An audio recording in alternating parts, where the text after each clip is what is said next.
everybody, it's Angelo with Angelo's Workbench, here with my next project. A 1964 Oldsmobile 442 shall become a 1965 Olds 442 with the help of Model Car World resin replicas. And what you see before you is what you get in the kit. You get the body, you get the hood, you get the front grille with the 1965 emblazoned there, and then you get a rear bumper that also has 1965 on the license plate. Get a couple of sets of hubcaps. The vehicle that I am replicating has these. This is interesting that one of them is white and then the rest of them are the regular resin color. I have no idea why. You get a tail light panel because it is a little different. Actually, it goes like this. And there's an Oldsmobile logo here and a 442 logo supposed to be there.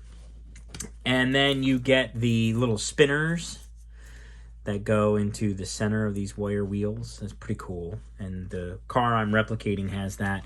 Interesting to note, the car I'm replicating has an air cleaner like this, but it has more of a V shape.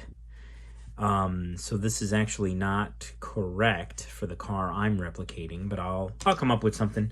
The car I'm replicating also has a some custom, well, I wouldn't say custom, optional chrome trim. It was on the window sticker as being optional, a piece of chrome trim that runs right down the whole car here, and then a piece of chrome trim that goes right around here, and then the roof is actually black. And then the rest of the car is a different color. I can't remember the color, something mist. It's like a greeny blue, very light, metallic. I'll mention the color when I get the paint. I've already ordered the paint, have it custom mixed, and for the paint color code for that year, which I can't remember off the top of my head what it was. But really the only difference between the 64 and the 65 is some minor trim stuff, and this little guy right here, this little like vent thing here on the side. So, and obviously this is not what it looks like when it comes out of the box. When it comes out of the box, it's all covered over with resin in the windows. I have been sanding and filing and grinding and cleaning and sanding and filing and grinding and cleaning, and then adding the chrome trim down the side of it. And now she's finally ready for primer. So she's going to go in for primer, but the mold itself is pretty nice. Model Car World seems to do a really good job on this. Like, these door shut lines are very crisp, and the trunk lines are crisp, and there's an Oldsmobile back here that looks really good. So this is going to be relatively straightforward, and then you just put that on and you're off to the races. And I've been grinding in here, and it took so much fitting to get, especially these sides, to get these sides to fit in and look reasonably decent. It took so much effort. It's not even funny. And then so in the box we have all kinds of stuff. I'm not going to go through all the parts, but we'll be using the interior, and I've got the dashboard in there already because I've already been doing some fitting. Obviously, we will not be using the body because we're using this body, and we will be using the glass. And I checked the glass, and the glass fits perfectly. It's interesting to note that the instructions that came with the resin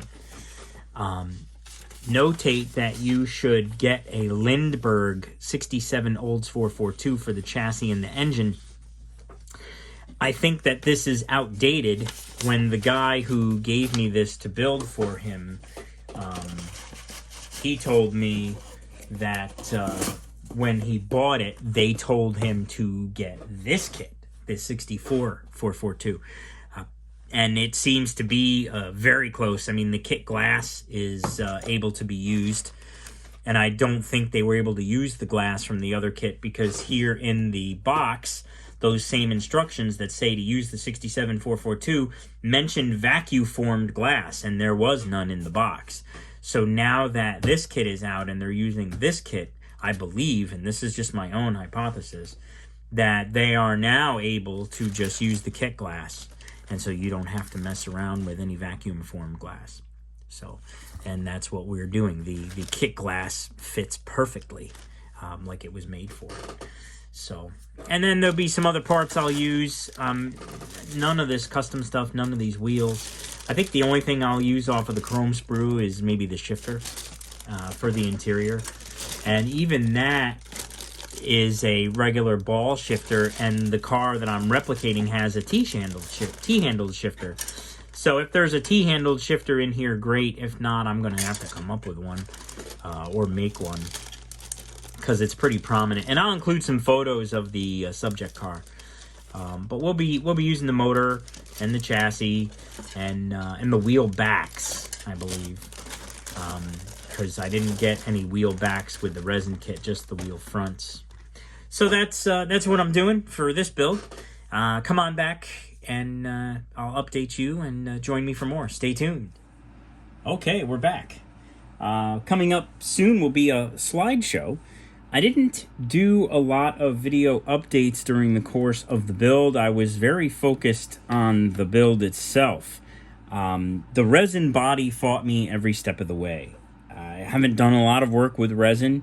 I discovered after putting the primer on the body that there were numerous imperfections on the body that had to be sanded out.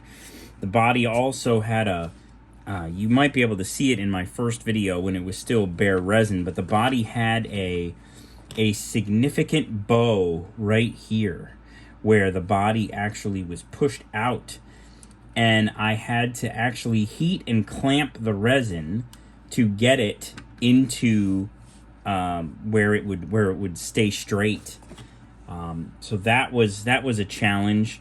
The kit glass, while it did fit easily, the resin body itself has a tremendous amount of imperfections on the roof. So the glass had a little space there, and there is still a space there, but it's not as significant as it was.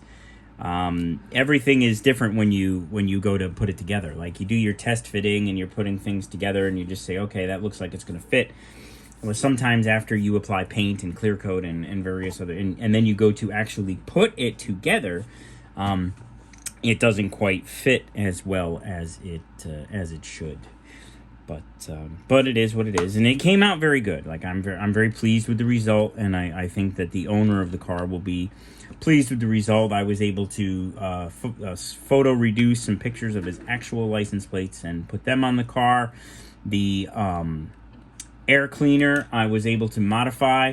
I just cut a snorkel or an air intake, whatever that part of the air cleaner is called right there. I was able to cut one of those off of a different air cleaner and secure it to this air cleaner to make it work. I also needed to take the radiator panel from the styrene body from the 64 kit and add it into here and glue it, which I did. The white wall tires are actually the red wall tires, the red line tires that came with the 64 kit. What I did was I took my circle template, which I actually have right here, my circle template, and I took a white, my arm out of the way, took a white jelly roll pen, and I just lined it up where the red line was and went around, and then I shot a little bit of dull coat over it to seal it in. And I turned the red line tires into white wall tires, and it worked out very well. So I'm very pleased with that. The kit overall is a lot of fun, aren't they all? They're all fun. And I still had a good time, even though the kit fought me a little bit. And I added the chrome trim that went down here. I added the chrome trim that went around the back window, and the little piece of chrome trim that is right there between the black and the body color.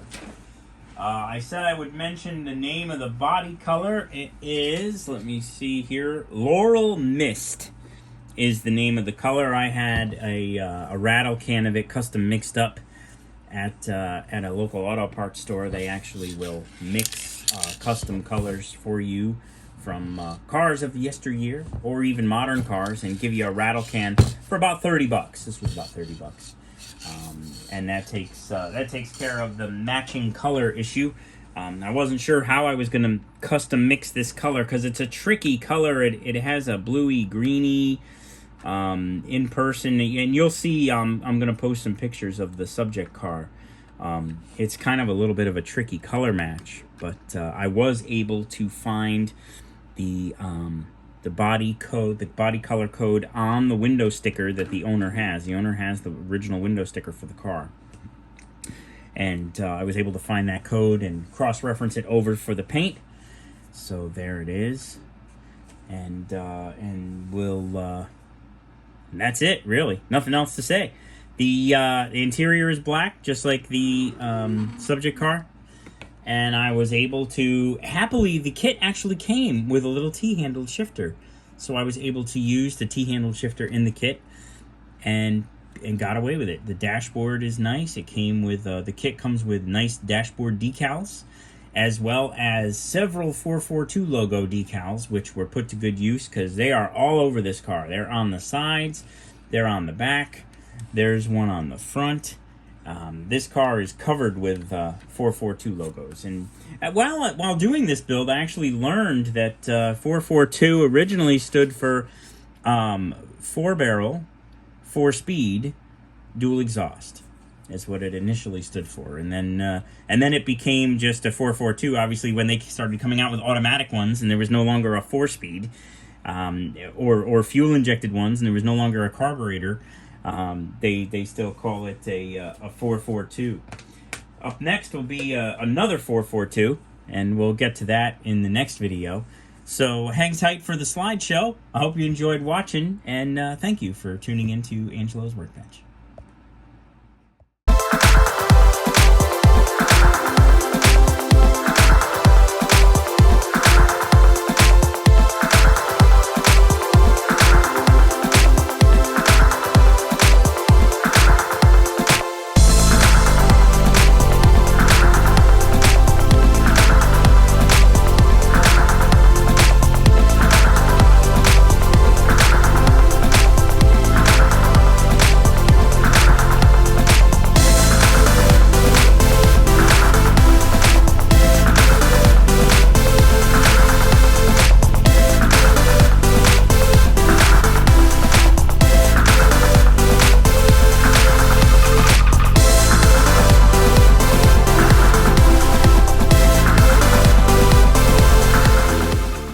Thanks for tuning in to Angelo's Workbench. Hope you enjoyed watching the 1964 Oldsmobile 442 become a 1965 with that resin conversion.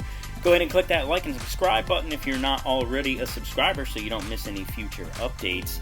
Comments and questions are always welcomed as well. Thank you for tuning in to Angelo's Workbench.